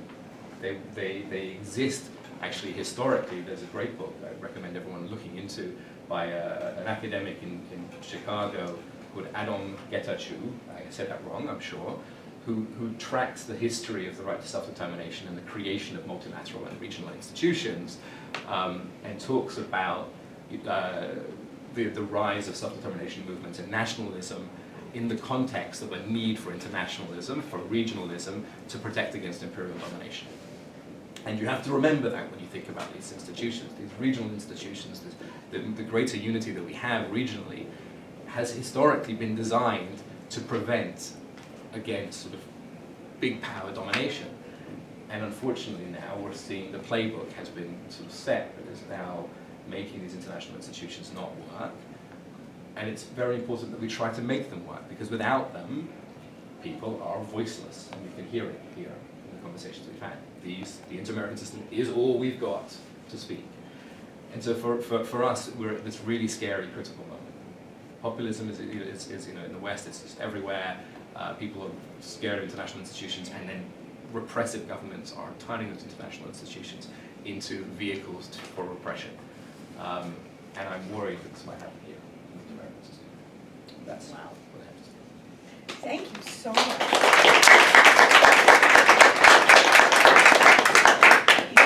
You raised some very serious issues, everyone has, and I think the audience has been patient enough that rather than taking a moderator prerogative and asking the first question, I wanted to go straight to the audience.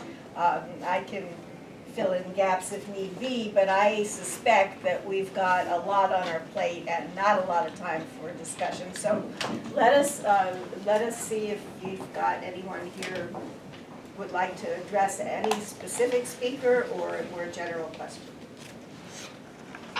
Anyone? I have a question for Mr. Crippa, or perhaps the whole panel. You talked about holding things like corporations accountable for their actions, especially within indigenous communities. Has there been any attempt at the inter-American level at 35 states that we were talking about? Has there been any attempt there to institute something like a rights of nature and earth jurisprudence, however you'd call it? I know that probably about a decade ago, maybe Bolivia or Ecuador incorporated the rights of nature within their constitution, and so that gives the people a mechanism to protect against pollution and infringements on the land. Has there been any attempt to try to broaden that out to the greater continent? Should I respond? Anyone can respond as you wish. Do we wait for more questions, or we go ahead and respond? Go ahead. Okay. The Commission, especially the rapporteurship on economic, social, cultural, and environmental rights, has been recently created, and Soledad Garcia Muñoz is the rapporteur, who has taken the lead in developing guidelines on the issue of business and human rights. And I believe that we'll have a lot of approach to the question of environmental protection. Something that I didn't mention, and I think it's important too, is that global and regional development banks have developed environmental and social safeguard policies, which are meant to guide the borrowers and the banks in taking measures for the purpose of preventing harm to the environment and the people. So usually there are a set of 10 policies in each of these institutions. The Inter-American Development Bank in particular has adopted in 2006 for the very first time an operational policy on indigenous peoples. The World Bank and the international finance corporations did so back in 1981-82. But I'm mentioning this because these banks provide funding not only to developing countries, but also corporations. And so, for example, the IFC, the International Finance Corporation, the IFC, the private sector arm of the World Bank Group, has a set of policies. There is one umbrella policy called the Environmental Assessment Performance Standard, and that is supposed to provide guidance to clients of the IFC, which are companies operating in the developing world, how they can assess environmental impacts in their operations, especially when there is a likelihood of or potential harm to the environment. The Inter-American Development Bank in the last 3 years decided to open up a new branch or a new institution, which is called today the Inter-American Development Bank Invest, the IDB Invest, which is meant to provide only funding to private sector companies. Instead of developing a set of 10 safeguard policies like the other banks, the IDB Invest decided to develop an environmental and social assessment that is supposed to cover what the other 9 policies do in practice, and nowadays is reviewing this for the purpose of actually adopting the IFC performance standards. And so there is a developing area of policies that are also meant to protect the environment, apart from typical human rights law or typical environmental law. No? Anyone else want to address that?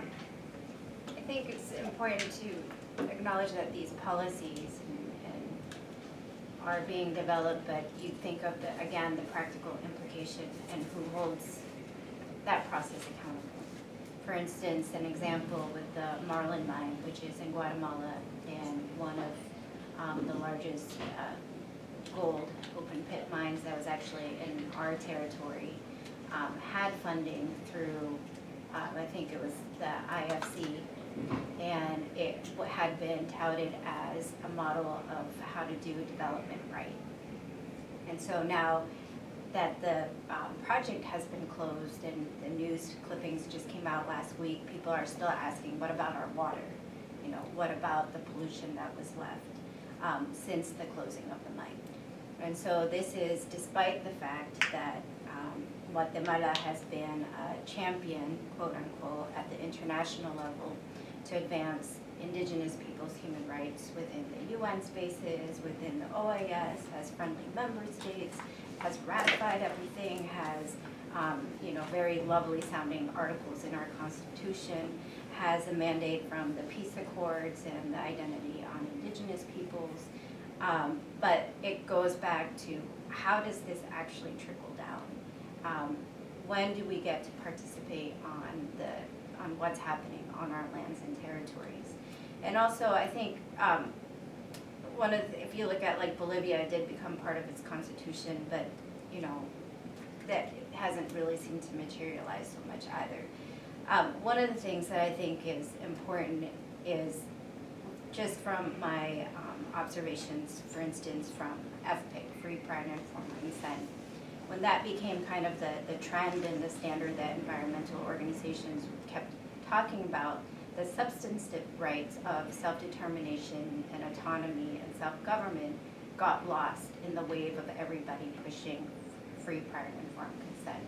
And so I think it's very important that if these other principles on the rights of nature come through, that also the rights for indigenous peoples are not separate. Nature isn't separate from us as human beings. And so that's also something that needs to be very careful in that it doesn't become something that environmental organizations or human rights organizations that are allies in trying to do the right thing but causing confusion in the process. More questions? Yes. In 2017 in Canada, where I'm from, there was a landmark case regarding the Phoenix Mine in McGhee territory in Guatemala. And essentially, a judge agreed to hear a case and rejected HUD-Bay's attempt to get it thrown out of court, and this was related to human rights violations at that mine site. That then opens up at least a brush with accountability and maybe a path forward, at least in Canadian courts in the future. It's a landmark case. But this ties back to a challenge that I don't think was discussed very much so far, although thank you all so much, fantastic panel. The one question I did have, one of the only reasons that case was able to go through was because the plaintiffs were able to secure funding and the means to prosecute that case for 8 years, I think is how long it took to get to that point in the appeals process, and it's still ongoing. So, I mean, the most determined and most resilient resistance out there is still going to bump into significant financial barriers and time barriers. What resources are out there now? Is there any development in that particular realm? I'm only curious. Happy to talk to that. So in a prior life, that's what I used to do. So I was a plaintiff's lawyer, bringing business and human rights cases. Primarily, we started here with the Alien Tort Statute, which was the U.S. version of this, this universal jurisdiction type work. That has now been greatly restricted in its applicability to corporations in the United States, and so that sort of model is not quite so there anymore. But in the firm that I was in, models have been created to finance this kind of litigation globally. So the firm is continuing to bring cases in South Africa, it brings cases in the United Kingdom, which is a good, for now until Brexit, a very good jurisdictional place because the EU has a specific jurisdictional statute that allows this stuff to grab actions that happen elsewhere if a company has not just its headquarters or has any office. So it's a good jurisdiction for that, and elsewhere. The challenges are always length of time. So just the challenges with the sort of exercising of this kind of universal jurisdiction, as it were, over business and human rights cases. It's always very timely. It takes a lot of time. It raises foreign policy concerns, and that's one of the things that ends up taking too much time. This was the experience here in the United States, where there's always some moment where the U.S. federal government could intervene to talk about the sort of foreign policy implications of these cases, and that would slow cases down considerably, and then endless appeals, all of those things, and leave aside sort of the class, we have class actions here, but the sort of what is the class you're representing is a big issue. So ultimately, those cases are just long and drawn out, they're spotty. Yes, there might be an avenue through Canada, but that will be only a piecemeal answer. Ultimately, that's not going to be the answer. The national courts have to deal with this stuff. So it's not a sort of long-term solution. So that's just the general criticism. On the funding, yes. So there are claims purchasers that run around and buy up claims. Typically more available, frankly, in the context of things like antitrust, where claims purchasing will have good profits, but there are crowdfunding mechanisms that can exist also to sort of help buy up claims and to aggregate claims. Claimants firms exist, like the one that I worked for, that fund litigation elsewhere as part of their strategy. So they take the proceeds and profits from more high profit ventures and do this stuff on the side. So that exists quite a lot. And there are different types of funding mechanisms. It depends where you are, because there are questions about, if you're in the United Kingdom, for example, there's lots of risks, because there's the costs, if you lose, can be attributed to the winning party. That doesn't exist in the United States. So there are sort of different types of litigation insurance products that are being developed, that have been developed, that allow sort of things like contingent insurance premiums. So you pay insurance premiums when you win, but they cover you when you lose. Those kinds of things exist. So yes, those mechanisms exist. We used to do a lot of work with McGhee and all of that, but I think ultimately it's not a long-term solution to a problem. And just like, I would say, bringing cases to, and this is what I think was the most effective ones of those, just like bringing cases to the Inter-American system or the European Court of Human Rights, in part, you can never use that as the end. The case isn't the end, you're not going to get redress, you're not going to get what you want, the case won't be enforced, or whatever it might be, but it's typically best when it's part of a grassroots strategy that is you're using it for communications purposes to get leverage on the national government as well. And when you do that, it's quite effective. Anyway, I went all over the shop on that one, but you raised it. I'll cover it. Yeah. Well, great answer. You had a question? Yeah, well, thank you so much to all of you. I wanted to hear a little bit more about the monitoring body, Leo, that you mentioned regarding the American Declaration. I'm aware that the plan of action has a 4-year time span. We're about to be right in the middle, and I know the OAS is a little slow sometimes. Yeah. So the idea behind the monitoring body is to have precisely that, a body that will be tasked with receiving reports concerning implementation of the declaration by the OAS member states, and that indigenous peoples will find in that body a way to report violations and seek reports and some remedial actions. The plan of action, one of the actions that it suggests is that the OAS develop such a body. That discussion didn't take place yet. Last year, the first Inter-American Week, the first time the OAS has sort of an annual gathering to discuss indigenous issues happened last year, and that's a result of the plan of action. But the topic, the focus was, I believe it was indigenous languages. We are trying to push the OAS member states to agree to start having a discussion on the implementation body, and the idea is to have, prior the Inter-American Week, a 2-day conference outside of Washington, D.C., where indigenous peoples and OAS member states can meet to discuss the elements of such a body. We have been developing memorandums about what the mandate would be, the composition of such a body, and the different set of actions that such a body can take based on the experience that we have in creating a similar body at the United Nations based on the United Nations Declaration on the Right of Indigenous Peoples. As you may know, the expert mechanism on the right of indigenous peoples was created right after the UN Declaration was adopted. And then a World Conference took place for the purpose of making that body more efficient, more effective, more open, and so forth. And that discussion is, we hope, can start to take place this year at the OAS. And it is the Year of Indigenous Languages at the UN with an upcoming forum.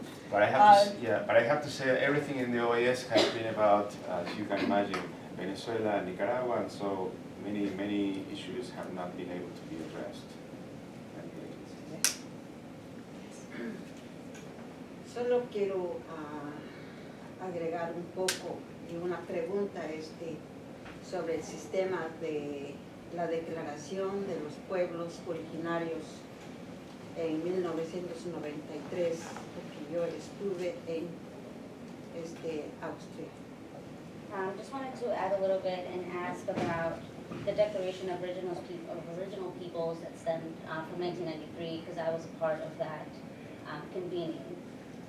Es ridículo una negociación sobre nosotros como pueblos originarios del mundo. Por fin nos da un reconocimiento, pero nunca nos han dado esa participación para hablar sobre nosotros, sobre la madre tierra y sobre los efectos que estamos recibiendo en estos tiempos.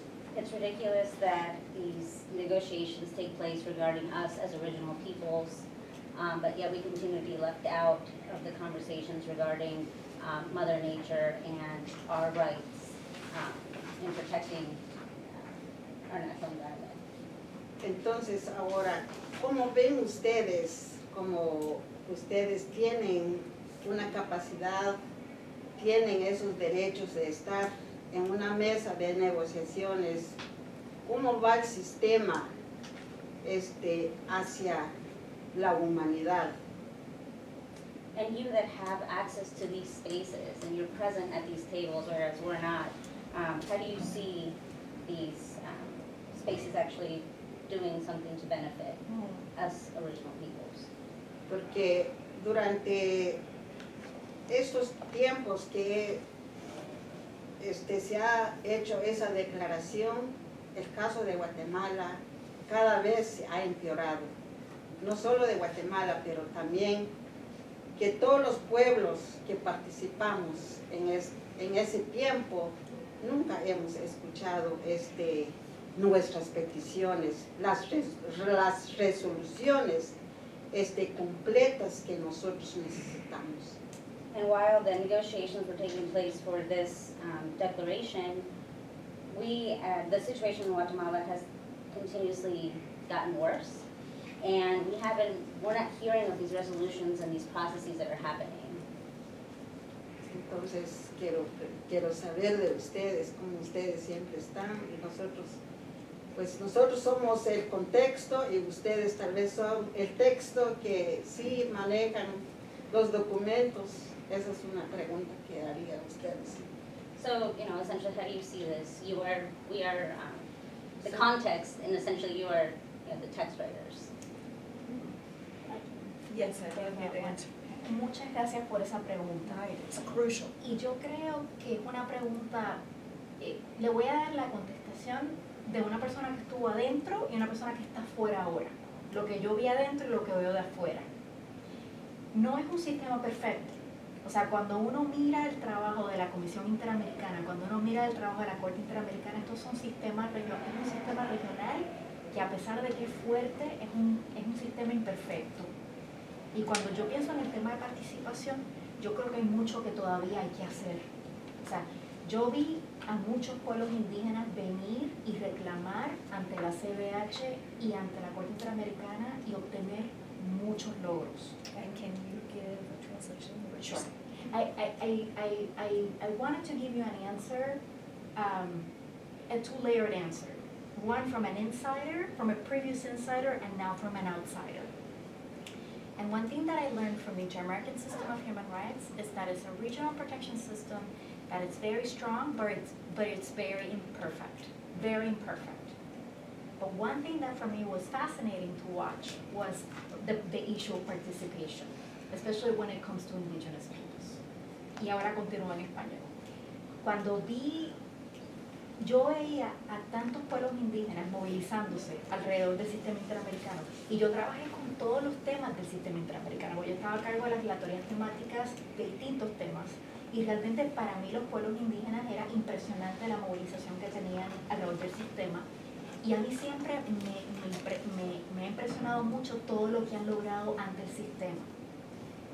El tema es que los logros no son suficientes. O sea, al final del día, la situación es tan severa de contexto, de historia, de las realidades, que realmente lo que tenemos en el sistema interamericano es un granito al frente de todo lo que hay que hacer.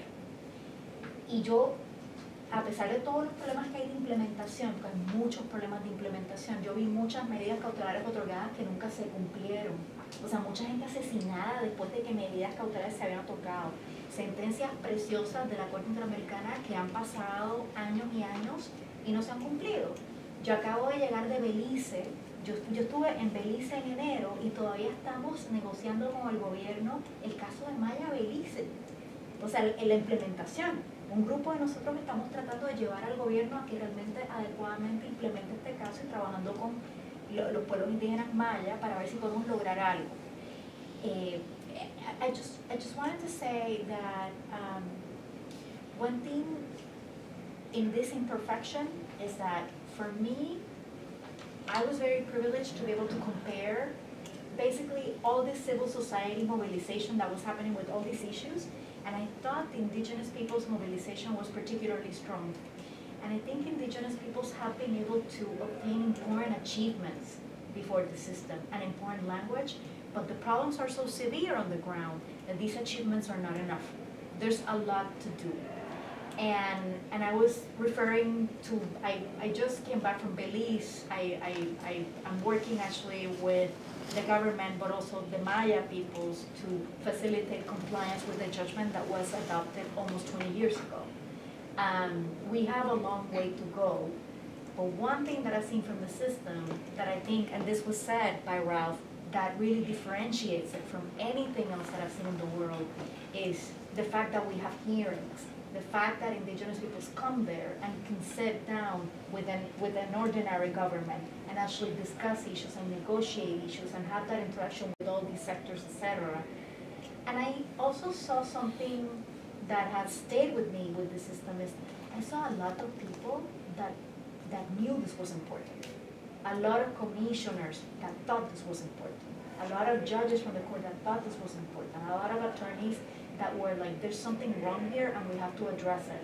And I tend to be a positive person by nature, even with all the challenges, because if not, I cannot do human rights work. And the way, and the fact that I met all these people committed, and that there's all these young people sitting here and studying the system and interested in indigenous peoples, for me, gives me hope for the future. And I think we have to keep on striving to have a better future in international human rights law. Simplemente para resumir en español, que a mí realmente yo vi muchas cosas en el sistema que me dieron como esperanza de que realmente nosotros podemos llegar a un sitio mejor. Lo que pasa es que la magnitud de los problemas es tan grande y la complejidad es tan grande que hay mucho que hacer. Pero yo sí vi mucha gente comprometida, comisionados comprometidos, jueces comprometidos, gente joven, abogadas y abogados, que realmente estaban muy comprometidos con los pueblos indígenas y querían que la situación mejorara. Y yo realmente trato de ser positiva de que nosotros sí podemos mejorar, pero tenemos que trabajar todos juntos en esto, porque es muy compleja la situación. Gracias. Gracias. I love ending on this positive, more optimistic note for human rights activism. One of the things that's been going on is not only indigenous people more at the table, nothing about us without us, but also their own solidarities. And so as Juanita began with this wonderful example of indigeneity and solidarity at Standing Rock, I think we ought to remember that one of the ways that synergism can happen is as indigenous peoples talk to each other. And their leadership begins to push with a little bit more strength towards the idea of more governmental recognition and not just as sort of put to the side civil society, non-governmental organizations, or as Ralph mentioned, the terrifying government-organized non-governmental organizations. So I think we do have some reason for optimism within all the challenges. Thank you so much for coming. And let's give the panel a great hand.